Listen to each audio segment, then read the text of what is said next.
Bismillahirrahmanirrahim. Assalamualaikum warahmatullahi wabarakatuh.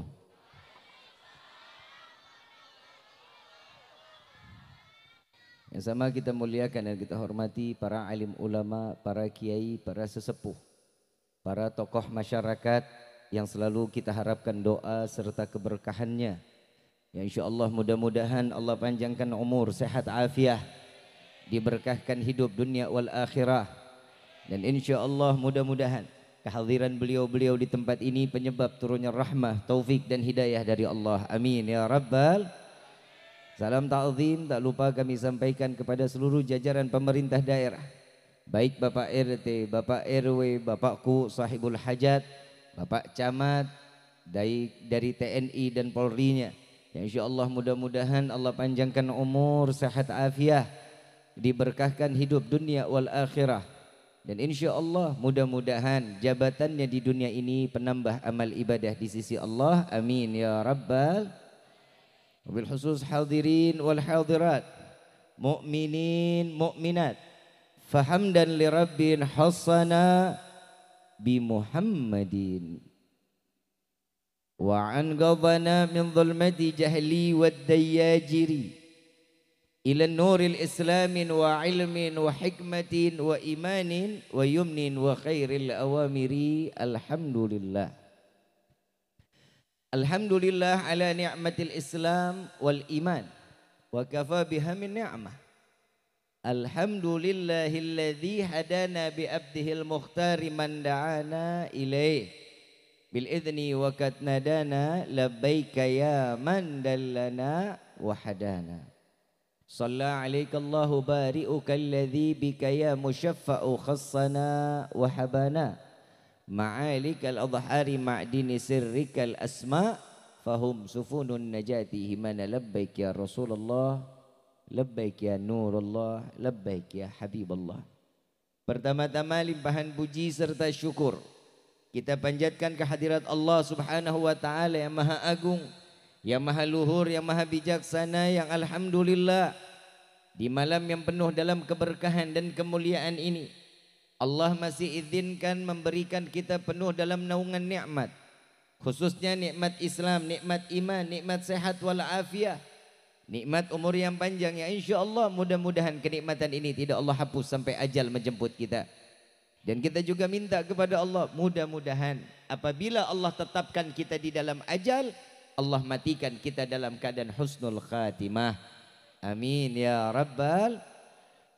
Salawat beserta salam terlimpah curah keharibaan Nabi besar Muhammad sallallahu alaihi wasallam beserta keluarga, sahabat hingga umatnya sampai yaumil qiyamah. Amin ya rabbal alamin. Sebelumnya saya mau tanya, ini multimedianya kemana? Mana? AA, tolong lampunya dimatiin. A, lampu tembaknya dimatiin. Bisa enggak, A? Iya, nanti gelap sayanya buta. Dimatiin aja. Kalau mau dikeatasin. Ibu bapak yang dirahmati oleh Allah, tidak ada kata yang lebih pantas keluar dari lisan seorang pendosa seperti kita kecuali ungkapan syukur kepada Allah dengan mengucapkan alhamdulillah. Dari segala bentuk rahmat, hidayah, Allah tuntun kita keluar dari rumah ke dalam majlis yang penuh dalam keberkahan ini semata semua karena izin dari Allah. Kalau bukan karena izin dari Allah, enggak akan kita berkumpul di dalam majlis yang mulia. Kenapa? Karena Allah memilih setiap hamba untuk menjadi mulia, itu haknya Allah. Kenapa Allah kumpulkan kita di dalam majlis seperti ini? Di dalam majlis yang mulia karena Allah ingin menitipkan satu kemuliaan kepada hamba agar hamba lain menjadi mulia di sisi Allah. Kenapa kita majlis duduk di dalam majlis yang terhormat seperti ini? Karena Allah menginginkan setiap hamba memberikan penghormatan kepada hamba yang lain, karena Allah menuangkan kehormatan kepada setiap hamba. Alhamdulillah. Kita butuh nggak rahmat Allah?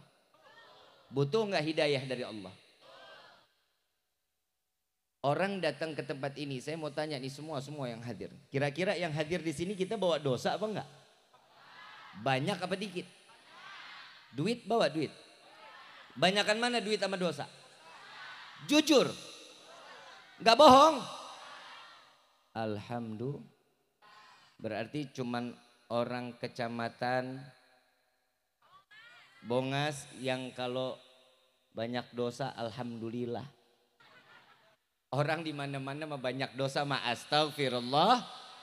Tapi nggak apa-apa. Kenapa masih boleh ngaku? Kenapa jujur? Kenapa kita mengatakan iya kita lebih banyak dosa? Karena Allah masih titipin kita iman. Kalau Allah sudah menitipkan kita iman, berarti masih pantas Allah berikan kita hidayah sehingga keluar dari dunia ini mati dalam keadaan husnul khatimah. Ya Rabbal. Kadang manusia ini Pak Kuwu menjadi kuwu kembali. Betul ya? Setelah mati suri 3 bulan katanya. Ini dia yang ngomong bukan saya ya. Beliau yang ngomong 3 bulan mati suri dilantik lagi Bib. Kenapa? Berarti ini yang namanya rezeki tidak akan pernah ketukar di tangan lain. Tapi yang kita hebohin kan masalah rezeki mulu. Doa yang kita minta apa? Rezeki. Minta duit banyak. Sayang ada perkataan salaf, orang-orang saleh mengatakan kalau kita berdoa cuma minta rezeki sehat, minta banyak uang, rugi. Ini doa yang sekiranya doa ini nggak terlalu manfaat buat kita. Apa yang pantas manfaat doa buat kita? Allah berikan kita hidayah, minta kepada Allah diberikan hidayah sehingga kita menjadi hamba yang taat, hamba yang beribadah, maka rezeki akan datang kepada kita. Bukan amin, jalanin. Nggak ada yang ngedoain. Selama ini kita selalu minta sama Allah. Ini klasmen doa kita sementara. Yang pertama doa kita apa mintanya? Ya Allah berikan kami rezeki yang banyak. Betul. Mau rezeki banyak? Buat apa? AA, rezeki banyak buat apa A? Apa? Sedekah. Baik. Teteh? Ada yang bilang buat beli baju, makanya rezekinya segitu-gitu aja. Buat apa Bu? Apa? Naik haji. AA sebelah sini. Buat apa? Semua yang dibicarain baik-baik. Buat sedekah Bib kalau duit banyak. Buat berangkat haji Bib. Buat umroh Bib. Yang dibicarain baik. Kenapa yang keluar baik keluar bahasanya? Karena duitnya Allah. Karena duitnya nggak ada. Kalau duitnya aja rezekinya beda lagi. Yang kita omongin lain lagi. Duit banyak, perempuan duit banyak. Skincare dikumpulin. Biar glowing. Betul. Laki banyak duit. Kawin deui. Betul tak? Ada orangnya di sini ada yang begitu ada. Makanya Allah ngasih kita rezeki ini sesuai kapasitas. Bukan berarti Allah nggak kasih kita kekayaan. Allah ini lebih memilih rezeki itu disimpan oleh Allah. Akan nantinya diberikan di yaumil qiyamah di dalam surga Firdausul A'la. Kita butuh rezeki sekarang apa nanti? Kalau saya mah mau dunia akhirat. Mau dunia akhirat apa mau nanti? Ya jangan ikut-ikut. Allahumma ini malam doa kita dikabulin sama Allah. Ya Allah berikan kami rezeki yang banyak. Pulang ke rumah buka pintu kamar ketiban duit. Kaget gak? Kena jantung pae. Manfaat duitnya? Gak akan manfaat. Mintanya bagaimana? Ya Allah berikanlah kami rezeki yang banyak. Yang berkah, yang halal. Yang rezeki tersebut tidak akan pernah menjadi fitnah sampai yaumil qiyamah. Ya Rabbal, ini minta yang diajarin sama Nabi. Yang kedua, apa yang kita minta sama Allah? Selain rezeki. Panjang panjang Ya Allah, panjangkan umur kami. Betul ya? Mau panjang umur? Yang lain mati kita doang sendirian mau? Salah doa bahaya. Kadang orang kalau dikasih ujian minta ditambahin kesabaran sama Allah. Ya Allah, tambahkan hamba kesabaran. Ya besok ujiannya lebih gede dari ini hari, wajar. Dan minta tambah sabar. Jangan salah di dalam berdoa. Allah janjinya apa? Ud'uni astajib lakum. Berdoa kepadaku akan aku kabulkan sesuai apa yang kalian inginkan. Ini kita. Kalau kita minta umur panjang cuman gak manfaat buat apa? Yang diajarkan sama Rasulullah apa? Minta panjang umur dalam taat ibadah kepada Allah. Amin. Amin. Alah amin aja kudu disuruh. Doa yang ketiga apa? Yang kita minta sama Allah. Apa? Sehat itu rezeki. Sehat, sakit, uang, istri soleha, suami soleh. Itu rezeki. Apa? Nah, yang kita minta matinya husnul khatimah alias minta dimasukin ke dalam syurga. Betul? Mau masuk surga? Kenapa di sini gak ada yang minta masuk neraka? Ada yang mau? Ada nggak sini cita-cita? Ya Allah, saya pengen banget masuk neraka jahanam. Ada yang begitu? Ada. Kenapa yang diminta surga? Karena surga itu sesuatu yang dipastikan oleh Rasulullah nyaman, bahagia, senang. Betul? Nah sekarang tingkah laku kita bagaimana? Di rumah punya kaca nggak? Punya kaca? Nintar pulang ngaca. Begitu ketemu kaca tanya, siap pantas tak masuk surga? Tanya, kita ngaca diri dulu, sholat enggak, ngaji enggak, sama tetangga gedekan.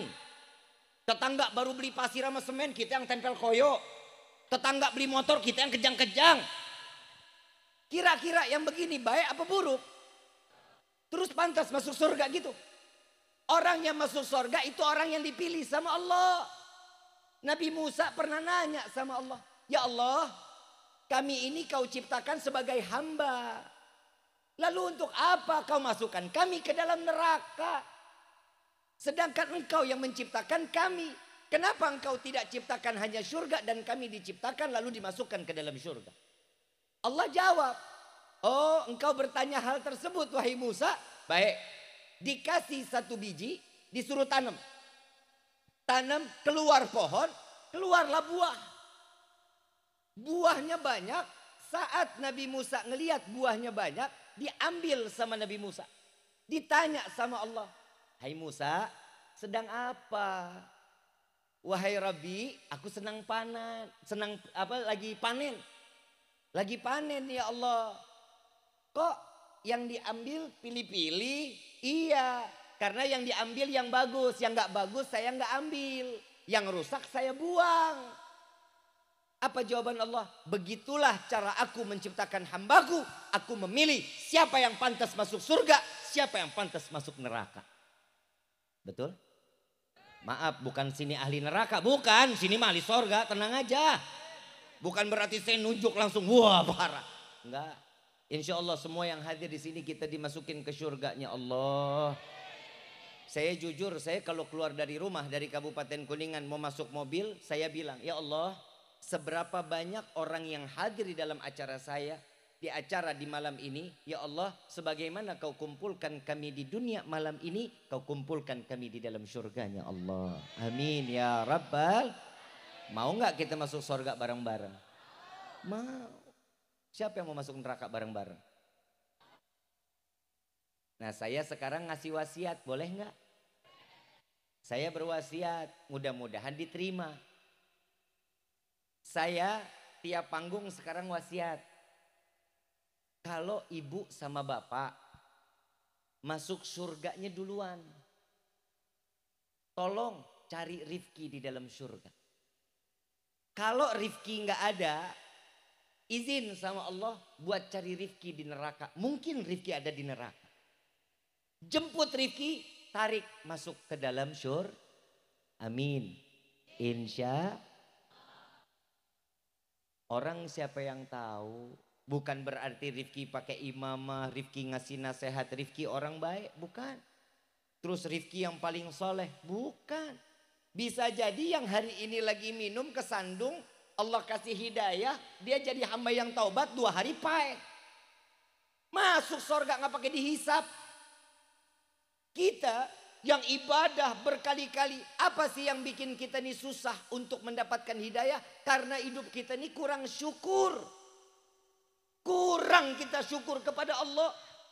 Yang namanya manusia dikasih 1 minta, dikasih 2 minta, 4, dikasih 4 minta, 8. Ini kita manusia. Kadang manusia itu kagak pernah kenyang. Padahal kita kalau makan 1 hari 1, pagi makan 1 piring cukup nggak? Masuk ke dalam mulut sepiring-piringnya apa satu-satu? Kali di sini ada yang sama piring-piringnya masuk. Masuk makanannya juga satu-satu, itu pun pakai ada pekerjaan, dikunyah dulu. Nggak mungkin langsung makan langsung telan, enggak. Kunyah dulu. Biar lembut. Kenapa? Nggak nyiksa lambung. Allah ngasih rezeki kita juga begitu. Allah dikasih kehidupan kita nih seperti ini juga seperti itu. Bukan berarti Allah nggak sayang kita. Bib, lagi buat apa? Kok ada ashabul yamin, ada ashabul shimal. Ada orang yang ahli ke kanan, ada yang ahli ke kiri. Ada yang ahli sorga, ada yang ahli neraka. Itulah kalau kata orang Indramayu, life is choice. Ngartos tuh. Sarua aing tuh. Hidup itu pilihan. Hidup itu baik buruknya kehidupan tergantung kita. Kitanya maunya bagaimana? Kalau mau hidupnya baik, ikutin dong Nabi Muhammad SAW. Kalau kita mau hidup yang biasa aja, ya jauhin nabinya. Jauhin, sholat jangan. Saya selalu bilang, mau kita bejat, mau tukang main sering judi online, maaf bro. Mau yang biasa main judi online, mau yang masih sering maksiat, sholat jangan ditinggal. Kenapa? Karena sholat yang lebih gampang untuk mendekatkan kita mendapatkan hidayahnya Allah. Bib, ya kan kita bikin dosa, masa sholat kita diterima? Urusan diterima enggaknya urusan Allah, urusan kita apa? Jalanin. Karena tidak Allah ciptakan jin dan manusia kecuali untuk beribadah. Itu tugas kita, ibadah. Mau jelek, mau buruk kehidupan kita, sholat. Allah nggak akan pernah menutup matanya melihat hamba yang masih menghormati Allah. Kadang kan kita begitu. Dikasih rezeki banyak dikit, lupa sama Allah. Dikasih rezekinya kurang, baru sakit aja. Ya Allah, ya Allah, baru ingat Allah. Kenapa? Takut mati. Betul nggak? Padahal setiap yang bernyawa pasti akan. Kullu nafsin dha'iqatul. Setiap yang bernafas, setiap yang bernyawa pasti akan pahit. Tinggal tunggu gilirannya. Coba di sini ada umur yang 60.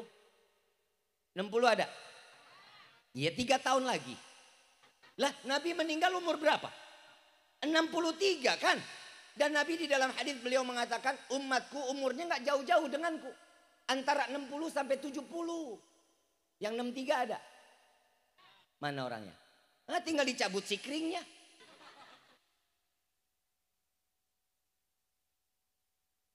Kita ibadah agak sedikit sulit lah. Betul ya? Khusyuk nggak pernah. Pernah ada yang ngerasain khusyuk? Ibadah sholat khusyuk gitu pernah? Baca Quran khusyuk pernah? Lebih khusyuk mana baca WhatsApp sama baca Quran? Gelo. Enakan baca WhatsApp itu daripada baca Al-Quran. Yang namanya manusia itu dikasih jalan baik, kadang mau nerima mau enggak. Semuanya tergantung dari kitanya. Setiap Allah mengatakan kepada kita, kadang kita ini suka ngerasa hidupnya sulit aja nggak pernah senang. Padahal senangnya lebih banyak dibanding sulitnya. Allah janji di dalam Al-Quran, Fa inna ma'al usri yusran, inna ma'al. Setiap kesulitan pasti akan ada kemudahan. Itu janji, bukan Rifki loh. Allah yang punya janji. Saya mau tanya di sini, umur paling tua di sini umur berapa? Hah? 70 ada? Nah, saya mau tanya, ada nggak di sini yang doanya pernah, ya Allah berikan saya oksigen buat besok? Ada yang minta rezeki gitu? Gratis Allah kasih, nggak pakai kita minta, Allah kasih kok. Kenapa urusan yang sedikit itu lebih menghambat kita beribadah, apalagi urusan dunia. Yang namanya dunia kadang baik, kadang bisa jadi buruk. Kejar dunia untuk akhir, itu yang paling baik. Kadang kita ngejar akhirat buat, ini yang bahaya. Setiap sesuatu, kalau dunia ini, maaf, kita ini semuanya musafir. Kita nih semuanya musafir. Rasulullah Sallallahu Alaihi Wasallam di dalam hadis Arba'in, beliau mengatakan kepada Sayyidina Umar bin Khattab radhiyallahu anhu radhahu sambil memegang pundaknya, wahai Umar, kita ini adalah musafir. Di dunia ini musafir. Suatu saat kita akan kembali ke mana tempat asal kita. Mana tempat asalnya? Itu dia di akhirat. Baik buruk tergantung dari amal ibadah ki. Nah, saya kasih keringanan nih. Ada kabar gembira dari Nabi. Pahalanya gede. Timbangan pahalanya berat. Nggak pakai modal ibadahnya. Nggak pakai tenaga. Tapi pahalanya gede. Mau apa enggak? Nah, yang begini aja mau. Yang nggak pakai modal, nggak pakai tenaga. Mau aja. Mau nggak? Senyum. Cie. Senyum, senyum, senyum. Kita udah tinggal, ya Allah ya Rahman. Kita nih kadang jadi laki nih, laki bukan perempuan. Perempuan judes nggak apa-apa. Mukanya asem nggak apa-apa. Ini buat yang perawan, yang belum nikah, paham ya? Buat gadis ketemu laki judes nggak apa-apa, itu mahal. Ini perempuan sekarang, Assalamualaikum Neng. Iya, Waalaikumsalam. Kita jadi laki senyum, senyum. Kenapa? Senyum itu pasti membuat orang lebih nyaman di dekat kita dibanding muka kita nggak enak dilihatnya. Udah duit nggak punya, muka nggak enak dilihatnya. Senyum aja, senyum. Bu, depan suami senyum. Nintar mau tidur, ayah, I love you. Bangun tidur, ayah, good morning. Mau makan siang, senyum lagi, ayah, sopnya udah mateng nih. Sore, ayah, ngopi ya. Insya Allah abis maghrib ibu dibawa ke rumah sakit jiwa. Lah hidup gak pernah senyum, tiba-tiba senyum mulu. Ya bu ya. Ya bu. Bu. Mau masuk surga bareng suami. Hum wa adwajuhum fi dhilalil alal araiki muttaki'un. Lahum fiha fakihatu wa lahum ma yadda'un. Salamun. Siapa yang bicara tuh? Siapa yang bicara? Allah. Ini buat kita laki-laki nih. Tadi ibu mau nggak masuk surga bareng suami? Sekarang saya tanya suami, bapak mau nggak masuk surga bareng istri? Apa mikir pak? Apa? Oh enggak abi pak, di dunia aja nyusahin gimana di akhirat? Emang yang begini nih. Bu, ibu, cantik. Ibu ngapa jadinya pada gadis sih? Iya. Bu. Ibu paling gampang sebenarnya masuk surga loh bu. Tapi di neraka paling banyak perempuan. Lah Nabi yang ngomong bukan Rifki sih. Nabi yang bilang di neraka saat Nabi turun Isra Mi'raj. Nabi diperlihatkan surga dan neraka. Yang dilihat di dalam neraka banyaknya. Laki tempatnya di mana? Surga. Habib kok begitu? Lihat aja nih muka-muka teraniaya.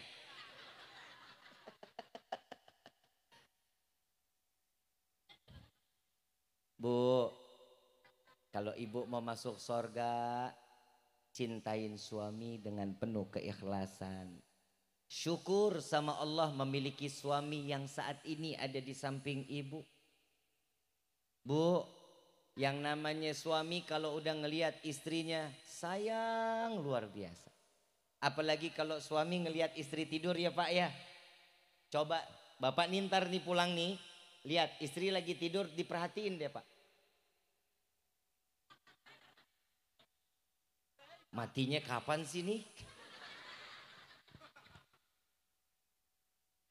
Karena bikin pegel.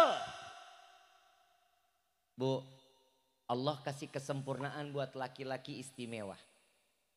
Allah ngasih kesempurnaan, perasaan laki-laki cuma satu. Akalnya 99. Kenapa? Karena orang yang banyak bekerja, akalnya paling muter siapa?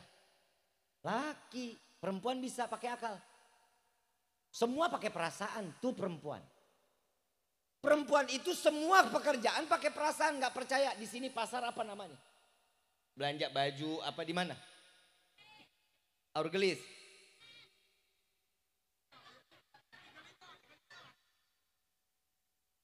Yang belanja di TikTok kek, di Shopee kek, di Aurgelis kek.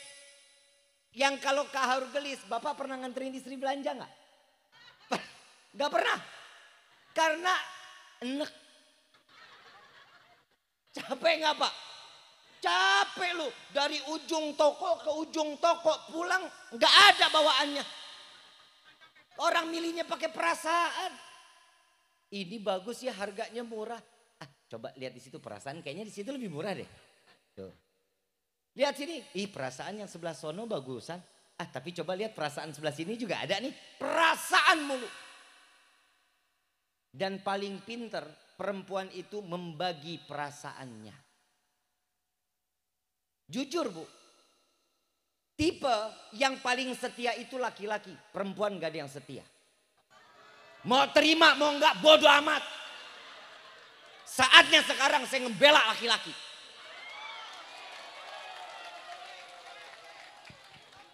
Kita laki-laki dikit-dikit disalahin. Dikit-dikit disalahin. Benernya aja salah. Habib curhat. Kadang kita begitu, maaf Bu. Ibu perasaan bisa dibagi-bagi. Allah kasih perasaan buat perempuan 99. Laki-laki punya perasaan satu. Makanya laki-laki kalau udah cinta kepada satu perempuan gak akan pindah ke lain hati.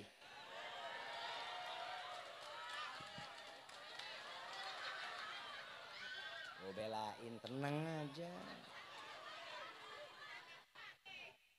Perempuan bisa ngebagi perasaannya banyak. Cinta sama kerjaannya, cinta sama anaknya, cinta sama hartanya. Itu perempuan. Betul apa enggak? Laki-laki enggak pernah begitu. Karena laki-laki Allah kasih kelebihan akal 99 akal. Makanya banyak istri yang diakalin suami. Sorry bro, gue harus jujur. Memang begitu. Makanya laki-laki kalau jalan ke pasar, yang dicari apa yang dia tuju mau beli, selesai dibeli dia pulang. Gak pernah tuh keliling dulu, kemana dulu, gak pernah laki-laki. Tujuannya mau beli obeng, datang ke toko, beli obeng, selesai pulang. Betul gak? Perempuan bisa begitu. Bodoh amat. Gak pernah. Kenapa? Kurang syukur. Waktunya terbuang sia-sia. Padahal wanita itu ngurusin suami pahalanya gede, surganya jelas. Bu, yang namanya perempuan di dunia ini banyak aturan wajar. Kenapa? Karena tugas laki-laki membawa seorang perempuan masuk sampai ke dalam surganya Allah. Ku anfusakum wa ahlikum. Jagalah keluarga kita. Ini tugas kita laki-laki nih bang. Ini tugas kita. Bawa istri kita, bawa keluarga kita masuk sampai ke dalam surga. Itu yang diinginkan oleh Allah. Tapi yang kadang kita mau bawa susah banget pak. Kan main. Apalagi kalau perempuan nih, maaf ya. Amit. Males gua. Perempuan mah bikin gede. Bu, bukan saya begini saya kesel perempuan, enggak. Justru karena saya cintanya sama perempuan. Ibu saya perempuan, istri saya. Masa iya gue laki, istri gue perempuan. Kenapa? Karena tugasnya seorang laki-laki bawa istri, bawa ibu, bawa keluarga masuk sampai ke dalam syurga. Tahu nggak kenapa sih perempuan ini, sampai kata Imam Ghazali, wanita ini perasaannya ibarat cermin A. Lu tahu nggak cermin A? Punya cermin di rumah. Tiap hari kalau kita lap bagus, bagus ya. Kalau dilempar batu, hancur nggak? Bisa nggak kembali sempurna cerminnya? Walaupun di puzzle nggak sempurna, pasti ada bekasnya, betul? Begitu juga perasaan perempuan. Kalau laki-laki sudah menyakiti perempuan, hati-hati. Hati-hati. Perempuan itu istri kita pasti akan memaafkan. Tapi ingat, bekas lukanya gak bakal hilang.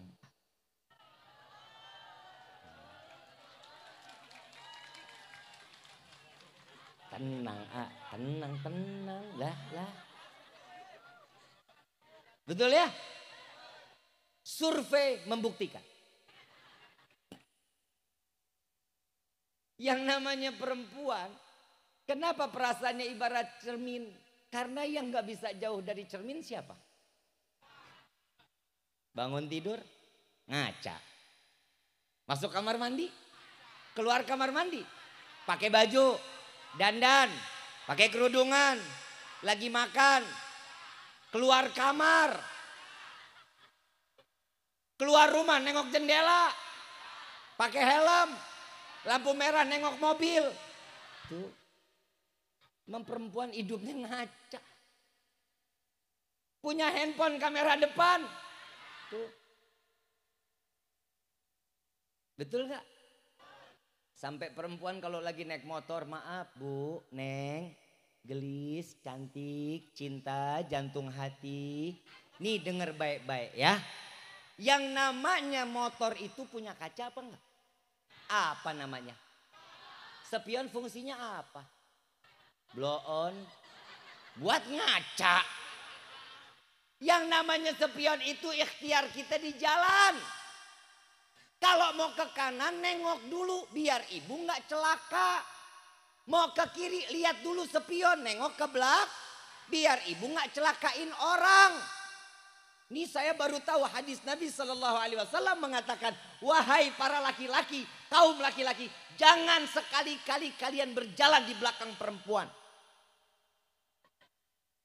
Setannya banyak jujur, nggak percaya, lihat no di jalan, sen kanan belok kiri, sen kiri belok kanan, bener gak? The power of mak-mak.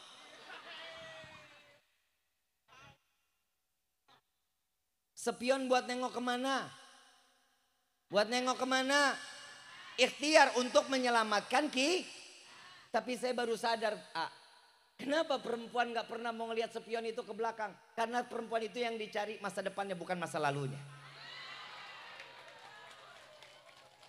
Masa depannya siapa? Ya kita laki-laki. Kita laki-laki ini masa depannya seorang wanita. Jadilah kita laki-laki yang baik, laki-laki yang menjadi imam yang baik. Jujur, sholat bareng istri baik banget. Baik, sekali-kali ajak istri, neng yuk sholat nemenin AA. Ini yang halal. Bib, saya udah deket Bib, udah ta'aruf. Oh iya, udah berapa lama? 5 tahun. Itu bukan ta'aruf, namanya cicilan mobil. Yang namanya baru deket belum boleh menjadi imam. Ngajar ngaji nggak boleh, walaupun baik, nggak apa-apa. Tapi nggak boleh. Harus ada orang ketiga untuk menemaninya, boleh. Tapi kalau suami istri sholat berdua, ya Allah pahalanya gede luar biasa. Contoh Rasulullah Sallallahu Alaihi Wasallam. Tidak ada manusia yang lebih pandai bersyukur kepada Allah kecuali Nabi Muhammad Sallallahu Alaihi Wasallam. Di dalam satu riwayat, Siti Aisyah setelah Nabi SAW wafat, Siti Aisyah didatangi oleh dua sahabat datang ke rumah Siti Aisyah. Diketok rumahnya. Ya Aisyah, hampir nih, kabarkan kepada kami. Apa yang Nabi lakukan di dalam rumah sedangkan kami belum mengetahui. Siti Aisyah mendengar hal tersebut, nangis Siti Aisyah. Ditanya, apa ya Aisyah, apa yang ada yang Nabi lakukan? Datang satu waktu, datang satu malam, giliran Siti Aisyah yang didatangi oleh Nabi Muhammad SAW. Tatkala Nabi datang masuk ke dalam rumah Siti Aisyah, begitu duduk Rasulullah langsung ngomong, ya Aisyah, boleh nggak malam ini saya pakai untuk beribadah kepada Allah? Apa kata Siti Aisyah? Ya Rasulullah, silahkan. Aku adalah manusia yang paling beruntung. Aku wanita yang paling beruntung. Dari masyrik ilal maghrib. Dari barat sampai ke timur. Orang berbondong-bondong ingin dekat denganmu. Ingin bersalaman denganmu. Namun di malam ini aku orang yang paling beruntung. Engkau berada di dalam rumahku. Engkau berada di dalam satu kamar bersamaku. Engkau di atas tempat tidur bersamaku. Bahkan kulitmu bersentuhan dengan kulitku. Dan engkau satu selimut denganku ya Rasulullah. Jika di malam ini engkau pakai untuk beribadah, silahkan ya Rasulullah. Rasulullah bangkit. Nabi ambil wudhu. Nabi salat 2 rakaat. Nyambung lagi. Selesai lagi 2 rakaat. Nyambung lagi. Sampai tiba-tiba terdengar suara Bilal bin Rabah mengumandangkan aqimis salah. Aqimis salah. Dirikan salat. Dirikan salat. Sebentar lagi udah datang waktunya subuh. Selesai Nabi malam tersebut untuk beribadah kepada Allah. Dan Siti Aisyah gak sadar bahwasanya melihat keadaan Nabi, himarnya, kerudungnya bisa diperas karena air mata yang keluar dari Siti Aisyah radhiyallahu anha wa radhaha. Lalu Rasulullah ditanya oleh Siti Aisyah, ya Rasulullah, apa yang membuatmu ada gerakan, setiap gerakan ada tangisan di dalamnya? Dari mulai takbiratul ihram ada tangisan. Engkau ruku ada tangisan. Engkau i'tidal ada tangisan. Engkau sujud ada tangisan. Sampai salam pun, tahiyat dan salam, engkau ada tangisan di dalamnya. Apa yang membuatmu selalu menangis ya Rasulullah di dalam gerakanmu? Apa jawaban dari Rasulullah SAW? Wahai Aisyah, tidakkah boleh aku menjadi hamba yang bersyukur kepada Allah? Nabi tiap malam sujud syukur. Bersyukur kepada Allah sampai nangis. Sampai Nabi pernah mengatakan, ya Aisyah, sebelum aku dilahirkan ke dunia ini, di zaman Nabi terdahulu ada salah satu Nabi yang melintasi gurun pasir, melihat batu kecil kerikil mengeluarkan air cukup deras. Lalu ditanya oleh Nabi tersebut, wahai batu, apa yang membuatmu sampai mengeluarkan air cukup deras? Wahai Nabi Allah, aku mendengar firman Allah bahwasanya Allah telah menciptakan neraka yang bahan bakarnya dari bebatuan dan manusia. Aku takut, aku khawatir jika aku yang menjadi salah satu bahan bakar api neraka. Maka dari itu Nabi Allah tersebut mengangkat tangan berdoa, ya Allah, selamatkan batu ini dan jadikan batu ini sebagai penghuni surgamu ya Allah. Tahun berikutnya Nabi tersebut ngelintasi lagi. Ngelihat di gurun batu yang sama yang kecil mengeluarkan air lebih deras daripada yang lalu. Ditanya sama Nabi tersebut, wahai batu, apalagi yang membuatmu sampai mengeluarkan air cukup lebih deras daripada yang lalu? Apa jawabannya? Wahai Nabi Allah, aku mendengar doamu saat itu dikabulkan oleh Allah dan aku diizinkan untuk menjadi penghuni surganya Allah. Maka di hari ini aku menangis, aku bersyukur kepada Allah karena aku dijadikan sebagai penghuni surganya Allah. Batu masih pandai bersyukur kepada Allah. Batu masih sadar kalau dia adalah hamba Allah yang membutuhkan kasih sayang Allah. Apalagi kita. Kita ini manusia yang tiap hari bikin dosa, bikin maksiat. Taubatnya nggak pernah. Tapi seakan-akan kita ini orang yang lebih baik daripada orang lain. Pak Kuwu ngundang kita agar kita sama-sama bisa bersyukur kepada Allah. Kenapa? Mungkin kalau nggak ada acara tasyakuran malam ini, kita lagi ngapain ini malam? Yakin? Nggak ngegibah, nggak ngomongin orang, nggak lagi live TikTok, nggak lagi buka-buka Instagram. Allah selamatin kita hari ini jauh dari kemaksiatan. Kenapa? Karena Allah menginginkan kita menjadi mulia. Maaf Bu, Pak, saya kasih contoh, boleh. Kenapa sih kita harus duduk di dalam majelis ilmu seperti ini? Contoh, saya datang ke rumah ibu sama AA sama bapak. Saya butuh pinjem cangkir buat bikin kopi. Boleh apa enggak? Yang dikasih sama bapak, ibu dan AA, kopi apa cangkirnya cangkir bersih atau cangkir kotor? Saya pakai, saya gunain buat bikin kopi. Besok saya pulangin kotor. Kesel nggak? Marah nggak?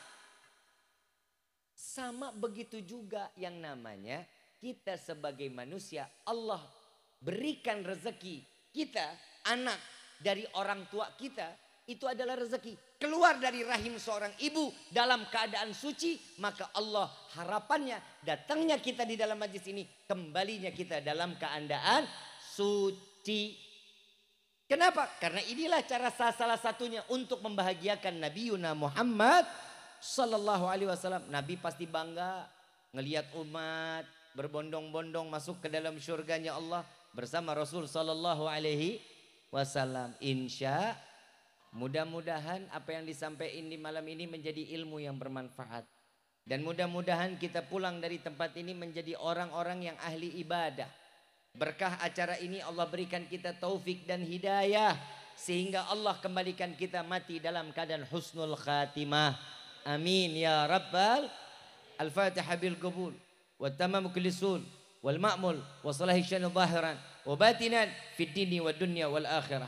Dafi'atan li kulli syar. Jalibatan li kulli khallana. Wali ahbabina. Wali walidina. Wali walidina. Wali walidina. Fi dini ma'alud fi wal afiyah. Wa alaniyah. Annallahi nawiru gulubana. Annallahi nawiru gulubana. Annallahi nawiru gulubana. Wa gualibana ma'adhuga wal huda wal afaf wal mauti ala dinil Islam. Wal iman billah minnatin wal amdihan bihaji sayyidi waladi atnan. Wa likulli niyatin salihah. Wa ila hadratin Nabi al-Mustafa sallallahu alaihi wasallam. Bisirril Fatihah. Ar-Rahmanir-Rahim Maliki Yaumiddin. Iyyaka na'budu wa iyyaka nasta'in. Ihdinas siratal mustaqim. Siratal ladzina an'amta 'alaihim ghairil maghdubi 'alaihim waladdallin. Amin amin ya rabbal alamin. Ibu bapak yang dirahmati oleh Allah, jaga anak-anak kita selalu untuk dan dibimbinglah anak putra putri kita menjadi hamba yang selalu dekat dengan Allah. Jangan pernah biarkan kalau anak kita lagi main biarin aja. Ya, tanam Allah itu siapa, Nabi Muhammad itu siapa, kenalkan kepada mereka. Dan ingat, untuk sering berkomunikasi antara orang tua dan jangan nafsi-nafsi. Biasain kalau pulang sampai ke rumah, handphonenya ditinggal. Jangan buka-buka handphone di depan anak. Ini yang bikin jadi kebobrokan di dalam hidup kita. Orang tua enggak pernah ngobrol sama anak. Yang bapak megang handphone, ibu megang handphone, anak main game. Ini yang terjadi sekarang. Jauhin handphone dari anak kita ibu. Itu adalah mudarat terbesar. Jauhkan. Kenapa? Karena itu yang akan menjadi fitnah buat kita dunia sampai akhirat. Mudah-mudahan putra putri kita menjadi putra putri yang saleh-salehah. Putra putri yang bisa dibanggakan di hadapan Rasul sallallahu alaihi wasallam. Amin ya rabbal. Rabbi fanfa'na bi barakatihim wahdina al-husna bi hurmatihim wa amitna fi tariqatihim wal mu'afatin minal fitani. Ya alba alwi syafa'ah, ya alba alwi syafa'ah, ya alba alwi syafa'ah. Kullu kurbah tanjali bikum bikul ahlil wilayah. Kullu hajatan qadhi, kullu hajatan qadhi, kullu halajatan qadhi. Darka ya halal Madinah, darka ya halal Madinah, darka ya halal Madinah. Ya tarimu alaha, ya tarimu alaha, ya tarimu alaha. Wa'fu anna karim, wa'fu anna rahim. Ya farijil ham, ya kashifal gham. Ya man li abdihi yakfir wa yarham. Da'wahum subhanakallahumma tahatu fi assalam. Wa akhiru dawana anil hamdulillahi rabbil. Kurang lebih mohon dibukakan pintu maaf yang seluas-luasnya. Wabillahi taufiq wal hidayah. Wassalamualaikum warahmatullahi wabarakatuh. Waalaikumsalam warahmatullahi wabarakatuh. Syukran jazilan ala Jidatatikum ya Habib Abdullah Rifki Alaidrus, mudah-mudahan apa yang beliau